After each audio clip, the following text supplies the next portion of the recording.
Às vezes é difícil a gente encontrar um gringo que acaba admitindo, né, que yeah, tá mesmo carente de comida boa. 5 coisas que me surpreenderam no Brasil. Bora lá ver o gringo aí explicando as 5 coisas que mais lhe surpreenderam no Brasil. Acho que cada um, quando visita algum lugar, sempre tem alguma surpresa, né? Fora aqueles que não vão à procura de novos ares, novas energias, mas acho que no caso do gringo, ele foi procurar mesmo novas energias. Então bora lá ver esse vídeo. O link original do vídeo que a gente está registrando aqui na descrição. Ative o sininho de notificação, não esqueça de partilhar o vídeo com vocês interessados e claramente deve se inscrever no canal, né? Bora lá ver o vídeo. Hello and welcome back to my kitchen. And also welcome back to another video of the new travel. And today we're going to be talking about 5 things that surprised me about Brazil. So yeah, most of you will know that I recently finished my Brazil series. I spent 3 weeks traveling in Brazil, going to places like this, and this, Antiguidade, praia. and of course this. And though I Uau! can't say I experienced the whole country. I mean, my travels were mostly limited to the southeast portion of the country. I would say that I got a good feel for a few things about Brazil that I didn't know about beforehand. Cara, 3 semanas não seria suficiente para visitar o Brasil. 3 semanas não seria suficiente. Então, não se sinta mal por isso. Oh, really? All right, so the first thing that surprised me about Brazil, the amount of European influence. I know, this is where Influência europeia. there's always like one expert on the internet who's going to be like, well, actually, Dan, Brazil was a colony of Portugal. Therefore, it is quite obvious that there will be European influence. Yeah, I know. That's not what I mean. I don't just mean the obvious influence from Portugal. I mean, I was surprised by the amount of influence from other countries as well. For example, I noticed quite a bit of Italian influence. Brazilians love to eat pastas and pizzas. There's something called pizza, I want to get it right, rodizio? Is that how you say it? Rodizio pizza? Where Cara, rodízio de pizza, isso tudo é Brasil. Porque se a gente for ver, lá na Europa, pizza é só o mesmo sabor, é massa com tomate, pronto, tá show. Quem veio com a diversidade são os it's like all you brasileiros. can eat pizza. And yeah, the quality is very high. The value is incredible. In addition to that, there's a lot of German influence as well. One of the largest Oktoberfests in the world is in this place. Blumenau. Did I get it right? Blumenau. I mean, I never would have imagined a scene like this to actually be in Brazil. Caramba. But it is. And that surprised me. All right, surprise number 2 was the quality of the buffets. Comida. Now, I mean, I could make this whole Buffet. video about food. There's a lot of great things about Brazilian food. But when I think about buffets, I think about usually food that has been sitting out for a long time, at least in Canada or the US. Like, you need to really Cara, tá na legenda. research a buffet before you go there, or it can be, no bueno.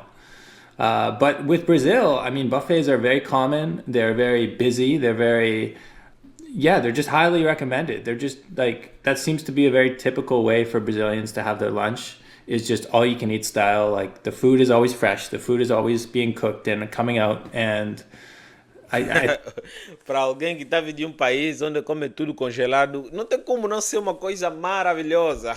think it's awesome. I mean, as someone who likes to eat a lot, like, there's nothing worse than having a good meal but then not being full. Like, just being like, this was good, but why is the portion so small? Well, you rarely have Cara, that veja a problem in quantidade Brazil de because pitel. they feed you a lot and the food is great.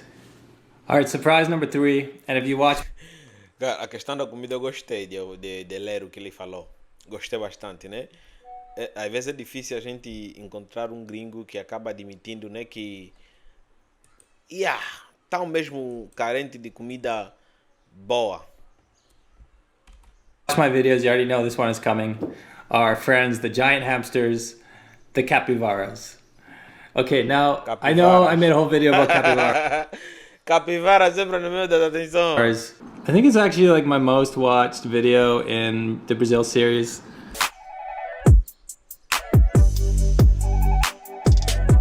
Capivara só existe no Brasil. It's pretty né? funny because this was just a joke video that I wasn't even planning to post, but apparently I became a bit of a meme in South America. I was shared on this big meme page on Instagram.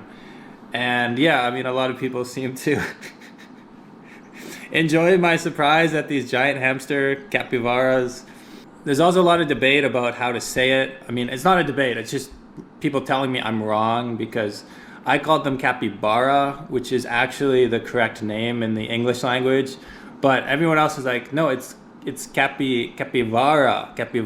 You don't say capybara. So I don't know. I just think it's one of the cool things about traveling. Like, it's just things that are so normal in one country will seem completely like absurd or almost from another planet when you're visiting.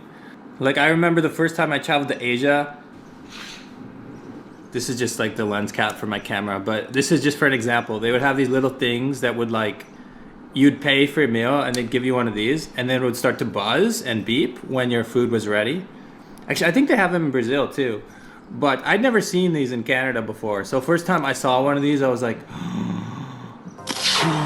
Cara, eu nunca vi isso, que eles metem, te dão um anunciador de que a comida está quase pronta. what is this magic?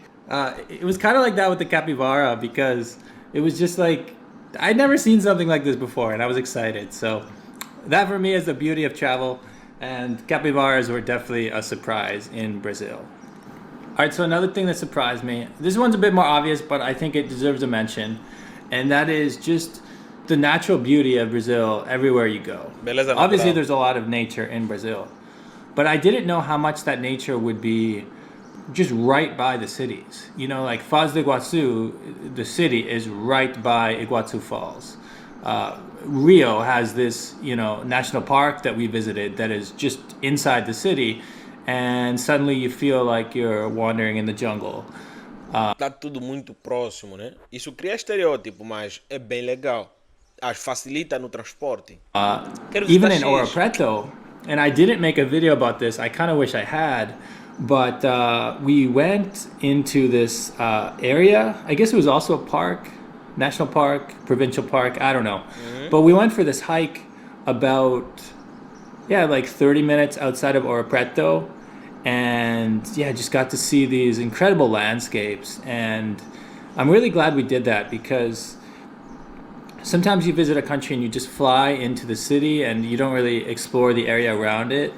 But as soon as you get outside, you start to realize like, oh my God, this place is something else. So that was definitely one impression I had in Brazil. You are always connected to nature. That's one thing I love about my own country, Canada, and that's one thing I loved about Brazil as well. All right, and the fifth and final thing that surprised me about my Tá comparando a natureza do Canadá e a natureza do Brasil. Meio diferente, né? Um é mais verde, outro é mais branco. Epá. Meio diferente, meio diferente. Mas é muito lindo. Tem lobo no Canadá, né? Uma das coisas que eu queria conhecer pessoalmente. Lobo. my time in Brazil, I got to give this one to Rio de Janeiro. I know it's a place a lot of Rio de Janeiro tá no topo de tudo, meu parceiro. É a coisa que vai lhe surpreender. Aposto que ele vai falar com o Cristo Redentor. Controla. O pão de açúcar não escapa. Entendeu? A montanha do pão de açúcar. tourists go to. I know it was going to be epic. What surprised me was my idea of Rio was so connected to the beaches like Copacabana and Ipanema, and it was like that was all I had seen, all I had heard was the beaches and the statue of Cristo. Era previsível. But beyond that, I didn't really know what to expect. So when we were exploring areas like Santa Teresa up on the hill and just looking down at the city, I just remember feeling like, wow, this is real. Like I still kind of can't wrap my head around everything that is Rio. And also the idea that like the area we visited was quite small. It's like the kind of touristic zone, and there's also all these other zones to Rio. I feel like I just barely scratched the surface of it. A city like Ouro Preto, which is beautiful. I mean, we spent enough time there that by the end, like we had kind of explored Ouro Preto. But Rio, I left feeling like O ruim de conhecer lugares turísticos com agência de turista é muito bom, mas o lado ruim é que você acaba não aproveitando bastante o suficiente os lugares que você conhece, por mais que sejam muito lindos, você não vai aproveitar bastante. Porque sempre tem um roteiro, né? Do tipo, aqui acabou, agora vamos lá, não sei quanto. Tem que cumprir sempre uma agenda. Uau! É bom cumprir uma agenda, mas quando está se tratando de conhecer lugares bonitos, lugares novos, não sei não, rapaz. There's so much more to see, so much more to do. If you were to spend a week, 2 weeks, a month, like you could spend as long there as you want, and you would still never get bored. And that's a pretty cool thing. So Rio, I knew it would be good, but it definitely surpassed my expectations, and it's a city I really want to go back to. Something else that surprised me, and yeah, I don't mean to get too controversial at the end of this video, but I do have to be honest. I have to mention this. So Josh, who was our awesome tour guide for this trip through Brazil, he told me that he was with some of his Brazilian friends in another city before starting this trip, and when he met some people there and told them like he was about to do this trip to Rio and Ouro Preto and Foz do Iguaçu, they said, "Rio? You're going to Rio? Are you crazy? Like, don't people get shot there and stuff?" And these were other Brazilians from another part of the country who had a very negative idea about Rio and thought it wasn't secure to go there. And that just got me thinking, like, sometimes it's not just like foreigners who have the wrong idea about parts of their country. It can be locals as well. It can be Brazilians who think that way. And again, like, I'm not trying to say like I know better than Brazilians, because I was only there for a week. I didn't see everything about Rio, but I would just say that Eu também já vi diversos brasileiros, né, com o grande estereótipo de que o Rio de Janeiro não existe lugar seguro. you just take basic precautions that you would in any big city, and you're going to be fine. You're going to enjoy this beautiful place. And just as I've said about other places I've visited, like Mexico City, sometimes we have these ideas about a city that are based on stories we hear. But when you have any city of like over 10 million people or whatever Rio is, like, yeah, there's going to be good stories and bad stories, and the bad stories usually get more attention in the media because that's what sells, newspapers and stuff like that. But don't forget that the good stories are there too. And in my videos on my channel, I try to focus on the good stories because I think those are what we need to give more attention to. Because everyone hears about the bad stories, but like, just don't let them scare you off a beautiful place like Rio or a beautiful country like Brazil. And that's how I'm going to end this series, by saying something that I often say on The New Travel, which is that, the world is not as scary as people might think. And if you want to travel somewhere, just do a bit of research and you're going to be okay. Yeah, that's it, guys. That's the things that surprised me about Brazil. To the Brazilians in the comments saying I need to come back, I know I need to come back. There's a lot of countries I need to come back to. Cara, ele querendo ou não vai voltar. Brasil é incrível. Vamos ver, né, se ele já voltou. Mas vídeo antigão, né? Então, vamos ver se ele já voltou. Não, acho que não. Mas o canal tá aí. O canal tá aí, tá vivo. Ele não voltou ainda. Cara, um vídeo de 5 horas. Isso é na Europa. É incrível o jeito que ele fala sobre o Rio de Janeiro, né? Pra quem é carioca, tá aí. Vos defendeu muito bem. Agora dá vontade de conhecer o Rio de Janeiro. Inscreva no canal, ativem as notificações, não esqueçam de partilhar o vídeo com pessoas interessadas. Nos vemos na próxima. Tchau.